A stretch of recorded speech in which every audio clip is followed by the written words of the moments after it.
All policies in the United States are based on the Constitution. This is a document that contains the ideas and values that are the foundation which any policy has to be able to stand on.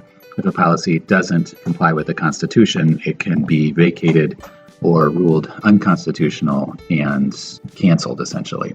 The Constitution is really the basis for all law and policy in the United States. It also set up our structure and where we make and respond to policies by setting up several layers of government. The Constitution established the federal government of the United States, and that's what it's known for, distinct from being a set of colonial governments in England. And it outlines a number of the responsibilities of the federal government. And then it clearly states that everything not covered in the Constitution is the responsibility of states.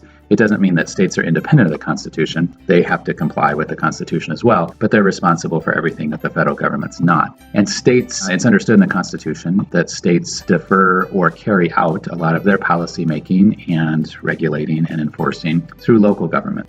And so we essentially have three levels. While we have tons of local entities, school boards, water districts, city councils, counties, we have 50 states and one federal government. The territories and districts are sort of a hybrid of state and local. But all our policies happen at one of these three levels. And at each level, there's three branches. There's a legislative branch, which makes the policies and the laws and is made up of representatives, whether it's a school board, which makes policies for local schools, or a state legislature, which makes state laws, or in the United States national federal government, it's the Congress divided into Senate and House. But that's the legislative branch. They make the policies, and often they control the budget as well. The executive branch is the branch responsible for implementing the policies, which means the executive branch can also recommend. So in a state, that's a governor, and a governor can recommend policies but can't create them. The legislative branch has to create them if those policies are laws. If they're regulations, a lot of times the executive branch makes those regulations. So the legislative branch may pass a policy that says factories can't pollute beyond a certain amount and in the Clean Air Act, but executive branches will implement the actual regulations and the parts per billion of certain chemicals that can come out of a smokestack and all that kind of stuff. So the executive branch carries out the policies of the legislative branch, but has quite a bit of room to administer through regulations and just implementation. So in a school district, legislative branch might be the school board, the executive branch is the superintendent and his or her staff, including all the teachers. The third branch is the judicial branch, and in most cases that's shared. Local governments often don't have their own courts, but the counties do, and states do, and then the federal government has a circuit court as well as the Supreme Court. So those three branches are how the policies are carried out. The judicial branch